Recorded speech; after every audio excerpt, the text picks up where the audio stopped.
ये भारतीय जनता पार्टी जिस तरह की राजनीति शुरू कर दी है, नफरत की राजनीति, किसी तरह से भी सत्ता प्राप्ति की राजनीति,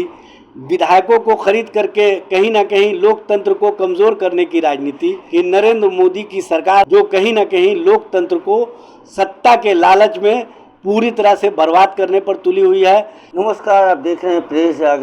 जागरण में आपका स्वागत है। मैं हूं कुंदन कुमार। देश में जहां बात अग्निवीर की होनी चाहिए थी, अब बात रणवीर की हो रही है। जहां बात बेरोजगारी और महंगाई की होनी चाहिए थी, वहां बात ईडी और सीबीआई की हो रही है। ये देश और ये सरकार क्या चाहती है, हम ये जानने के लिए आज आए हैं राजद के प्रवक्ता एजाज अहमद जी से कि ये देश में हो क्या रहा है। सर, हमारे चैनल पर आपका स्वागत है। बहुत धन्यवाद। देखिए, इस देश में जो आवश्यक मुद्दे हैं उससे ध्यान भटकाने का एक सार्थक पहल भारतीय जनता पार्टी के द्वारा किया जा रहा है और उसमें भारतीय जनता पार्टी कहीं हद तक सफल होती दिख रही है। क्योंकि भारतीय जनता पार्टी को जब अग्निवीर योजना से पूरे देश में नौजवानों के बीच एक आवाज़ उछल रही थी और लोग नौजवानों के भविष्य पर सवाल कर रहे थे, तो इन्होंने रणवीर सिंह को किस तरह से प्रस्तुत करवाने का काम किया, ये सब लोगों को पता है। और लोगों का ध्यान, ख़ास तौर से नौजवानों का ध्यान, जो नौजवान चाहते थे कि हमारे बेरोज़गारी पर बात हो, वो बेरोज़गारी पर बात नहीं करके उन फिल्म हीरो पर बात करने लगे जिन्होंने नग्न हो करके कहीं ना कहीं समाज को अपने साथ साथ पूरे वातावरण को दूषित करने का काम किया है। और इस तरह के चाहे अग्निवीर योजना हो, चाहे रणवीर जैसे हीरो का जो एक्शन हो, ये दोनों देश के लिए घातक है, नौजवानों के लिए घातक है। अग्निवीर योजना में नौजवानों के भविष्य का सवाल जुड़ा हुआ है और रणवीर सिंह जैसे लोगों से नौजवानों के कहीं ना कहीं आबरू का सवाल जुड़ा हुआ है। ये दोनों देश के लिए घातक है, इस पर ध्यान देना चाहिए और भटकाव की दिशा में नहीं जा करके नौजवानों को चाहिए कि दोनों को मुद्दा बना करके सड़कों पर उतर करके ऐसे मुद्दों से जो ध्यान भटकाने का प्रयास किया जा रहा है उसमें सरकार को घेरने का काम करे और बताने का काम करे कि सरकार नौजवानों के भविष्य के साथ खिलवाड़ कर रही है। जहाँ बात महंगाई और बेरोजगारी की होनी चाहिए थी, अब वहाँ ईडी और सीबीआई लगा दिया जा रहा है। सोनिया गांधी पे ईडी का सम्मान हो रहा है। आपके जो नेता हैं, कल उनकी गिरफ्तारी हो गई, रिमांड पे। देखिए, विपक्ष के चाहे कोई भी दल के नेता हों,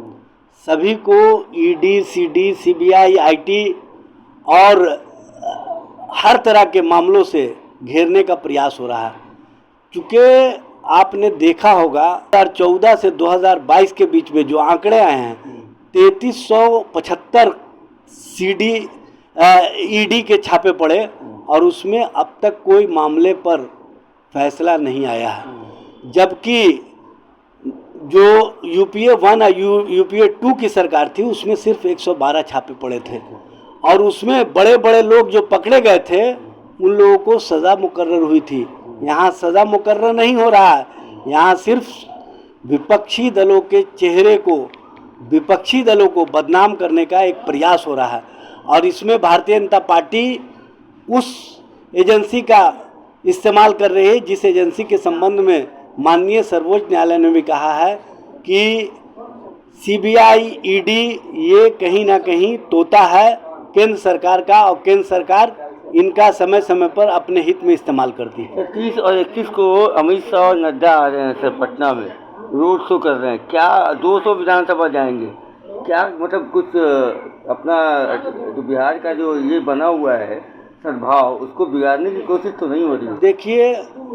जो भारतीय जनता पार्टी के नेता 30 और 31 को आ रहे हैं वो सबका अधिकार है, वो अपनी पार्टी के मोर्चा की बैठक में आ रहे हैं, उससे हम लोगों को कोई एतराज़ नहीं है। लेकिन मैं चाहता हूं कि भारतीय जनता पार्टी के नेता उनके आने से पहले जिस तरह से एजेंडे की राजनीति शुरू कर दिया है, जिस तरह से भारतीय जनता पार्टी के प्रदेश अध्यक्ष ने एजेंडे के तहत बयानबाजी शुरू कर दिया है, उस पर ध्यान देना चाहिए। और मैं चाहता हूं कि नड्डा जी और अमित शाह जी आ रहे हैं तो ज़रा वो उन सवालों का भी जवाब दे दे जो नितिन गडकरी जी ने उठाया है कि महात्मा गांधी के समय विकास की राजनीति होती थी, महात्मा गांधी के समय सत्ता के लिए राजनीति नहीं होती थी, लेकिन आज अफसोस की बात है कि सत्ता को ही सर्वोपरि मान करके राजनीति की जा रही है। जो कैबिनेट में नितिन गडकरी जी मंत्री हैं, उसी कैबिनेट के महत्वपूर्ण अंग होते हुए इन्होंने जिन सवालों को खड़ा किया है, उन सवालों का जवाब ना तो भारतीय जनता पार्टी के कोई नेता दे रहे हैं, ना भारतीय जनता पार्टी के केंद्र और राज्य के कोई मंत्री दे रहे हैं। उनको इन सवालों का जवाब देना चाहिए जो नितिन गडकरी जी ने वाजिब सवाल उठाया। आज देश में सत्ता प्राप्ति के लिए भारतीय जनता पार्टी जिस तरह की राजनीति शुरू कर दी है, नफरत की राजनीति, ईएन परकेन किसी तरह से भी सत्ता प्राप्ति की राजनीति, महत्वपूर्ण अंग होते हुए इन्होंने जिन सवालों को खड़ा किया है, उन सवालों का जवाब ना तो भारतीय जनता पार्टी के कोई नेता दे रहे हैं, ना भारतीय जनता पार्टी के केंद्र और राज्य के कोई मंत्री दे रहे हैं। उनको इन सवालों का जवाब देना चाहिए जो नितिन गडकरी जी ने वाजिब सवाल उठाया। आज देश में सत्ता प्राप्ति के लिए भारतीय जनता पार्टी जिस तरह की राजनीति शुरू कर दी है, नफरत की राजनीति, ईएन परकेन किसी तरह से भी सत्ता प्राप्ति की राजनीति,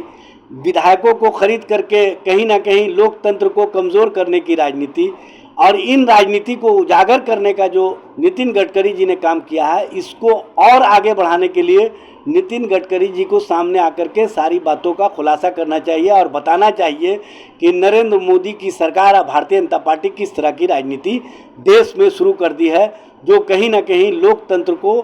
सत्ता के लालच में पूरी तरह से बर्बाद करने पर तुली हुई है। जहां आटा पर जीएसटी लगा दिया गया, अनाज पर जीएसटी लगा दिया गया, गेहूं चावल पर जीएसटी लगा दिया गया, मक्खन और घी पर जीएसटी लगा दिया गया, छाछ पर दही पर जीएसटी लगा दिया गया, वहीं आम जनों के जीने पर भी कहीं ना कहीं दुश्वारी हो गया है। और हर तरह के मामलों में जीएसटी लगा करके उनके साथ जिस तरह से महंगाई का दोहरा मार खेल खेला जा रहा है, इससे निजात के लिए सभी दलों के नेताओं को आगे आकर के इसके खिलाफ जो ईडी और सीडी का इस्तेमाल कर रहे हैं, जो सीबीआई का इस्तेमाल कर रहे हैं, उसके खिलाफ एकजुटता के साथ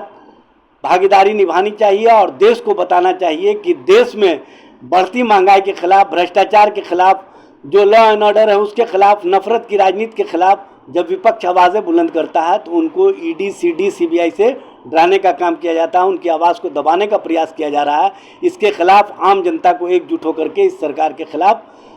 एक आगाज़ शुरू करना चाहिए, एक महा अभियान शुरू करना चाहिए और बताना चाहिए कि हम लोग इस तरह की राजनीति से आजिज़ आ चुके हैं।